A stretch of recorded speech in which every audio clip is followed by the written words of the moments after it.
네, 국민의힘 한동훈 대표가 당대표 취임 100일째를 맞아서 국회에서 기자회견을 진행합니다. 네, 바로 현장으로 가보겠습니다. 먼저 한동훈 당대표의 모두 발언이 있겠습니다. 존경하는 국민 여러분, 안녕하세요. 국민의힘 당대표 한동훈입니다. 정치를 시작한 지 10달, 당대표가 된 지 100일이 됐습니다. 비대위원장으로서 총선을 치렀고 전쟁 같았던 당대표 전당대회도 통과했습니다. 10월 16일 재보궐선거는 판이 커져서 마치 당대표 중간평가 같은 느낌이었습니다. 재보궐선거가 끝난 후 승리한 곳이 아니라 패배한 전남 곡성을 먼저 찾았습니다. 곡성의 주민들께서는 다음에는 한번 찍어주겠다, 자주 와달라고 하셨는데요.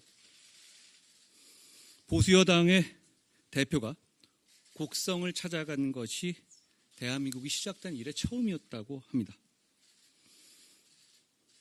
부산 금정에서는 22% 차이로 61%를 득표했지만 그게 부족하지만 기회를 한 번 더 주는 것이다라는 의미라는 점을 잘 알고 있습니다.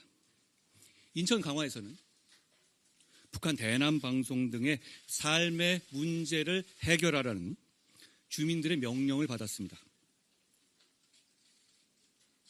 한 표 한 표의 의미를 생각하면서 힘을 얻고 차근차근 부족한 것을 채워 나가겠습니다.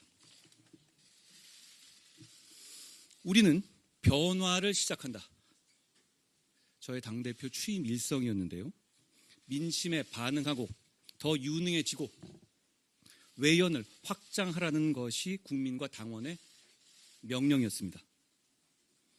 100일 동안 그 변화와 쇄신을 위해서 이리 뛰고 저리 뛰었습니다.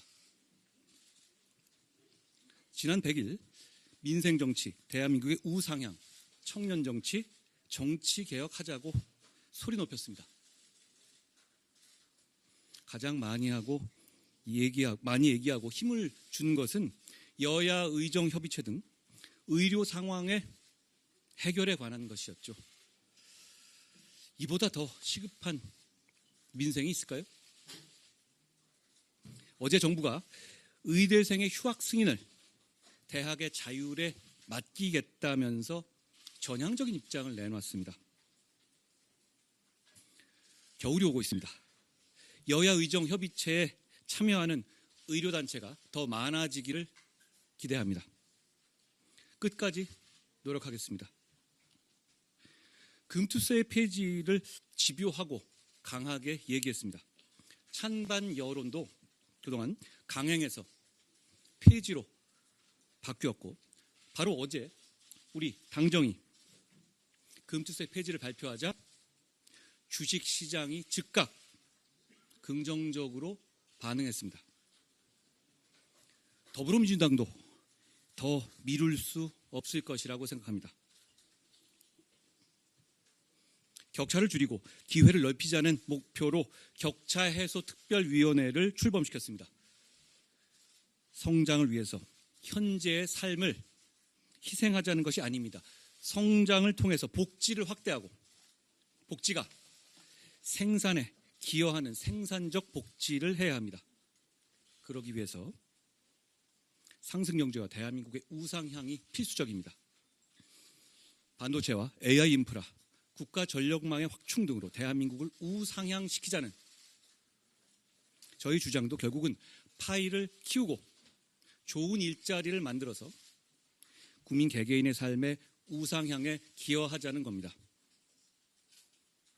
최근 물가와 고용 불안으로 민생이 어렵습니다. 당과 정의 협업으로 민생의 어려움을 한 발 한 발 챙기겠습니다. 상승 경제와 격차 해소로 국민들의 불안감을 덜어드리겠습니다. 청년의 삶과 기회는 곧 우리 대한민국의 미래입니다. 보수의 살 길 역시 청년에 있습니다. 최근 저희가 그동안 시도하지 않았던 청년 역면접 행사에서 청년과 우리 국민의 힘이 함께 성장할 수 있는 기회를 받습니다. 청년에게 진짜 잘하겠습니다. 청년의 힘 TF를 만들고 청년들과 좋은 인재들을 체계적으로 발굴 육성할 수 있도록 인재영입위원회를 상설화했습니다. 여야 대표 회담에서는 정치 개혁을 주장했습니다. 제가 얘기하는 변화와 쇄신은 우리만 바꾸겠다는 얘기가 아닙니다. 정치권 전체가 국민 앞에서 새롭게 변화하고 쇄신하는 큰 정치 개혁으로 확장되어야 합니다. 총선에서 약속드린 정치 개혁 방안들을 확실하게 관철시키겠습니다. 간첩법의 개정과 국정원의 대공수사권 복원을 이슈화하고 진전시킨 것은 대한민국을 지키기 위한 것이었습니다. 대한민국과 보수의 정체성을 분명히 했고 북한의 무도한 도발과 억지 그리고 우크라이나 참전에 대해서 분명히 경고했습니다. 집권당의 대표로서 대통령과 회동했습니다. 과거와 다른 수평적인 당정 관계로서의 발전적인 전환은 국민의힘의 시급한 과제 중 하나였습니다. 당정이 시너지를 높여서 상생해야만 나라의 퇴행을 막는 정권 재창출이 가능하기 때문입니다.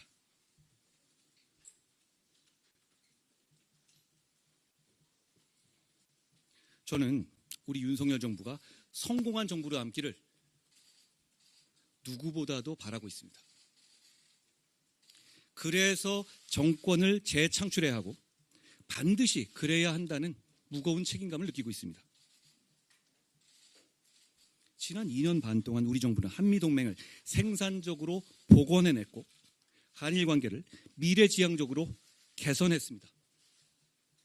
저자세 대북 대중 외교에서 탈피해서 대북 정책의 원칙을 굳건히 견지했습니다. 탈원전 정상화, 원전 수출로 무너진 생태계를 복원했고 세계 원전 르네상스라는 호기를 잡았습니다. 방산 수출이 비약적으로 늘고 대통령이 앞장서서 민관이 글로벌 세이즈에 나섰죠. 세계 국채 지수 편입에 성공해서 우리나라의 자본시장과 경제의 위상이 크게 높아졌습니다. 노사관계 현장에서 건설 폭력과 화물연대 파업이 힘을 잃은 것은 정말 큰 성과였습니다. 연금, 의료, 교육, 노동 등 4대 개혁은 지금까지 어떤 정부도 해내지 못했지만 더 이상 피할 수 없는 당과 정이 함께 추진해야 할 포기할 수 없는 과제이기도 합니다.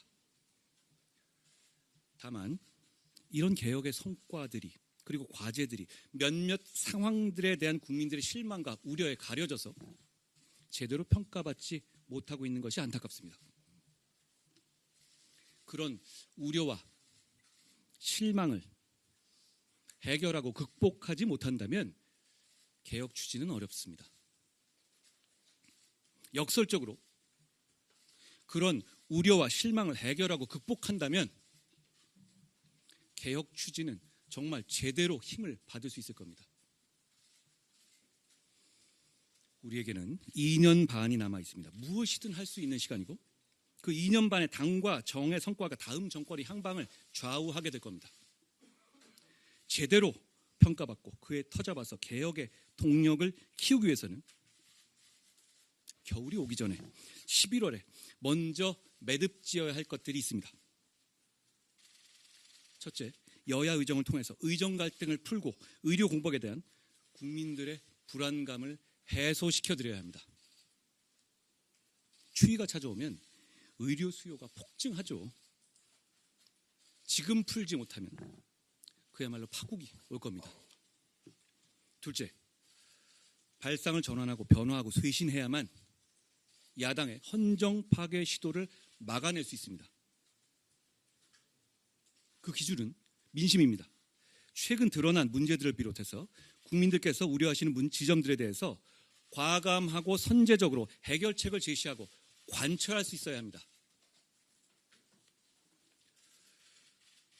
폭풍이 지나기를 기다리는 일은 옳지 않다. 폭풍을 두려워하며 바라보는 일은 더욱 옳지 않다. 지난 대구 전당대회에서 보수 정치의 재건을 위해서 앞장서겠다고 다짐하면서 말씀드린 시의 한 구절이었습니다. 다들 다가올 폭풍을 염려합니다. 우리 바라보고만 있을 수는 없지 않겠습니까? 모두가 무엇이 문제인지를 알고 어떻게 해야 하는지도 알죠. 다만 누구도 문제 해결에 선뜻 나서려 하지 않았습니다. 제가 문제를 해결하겠다고 집권당 대표로서 그 책임감으로서 나섰습니다.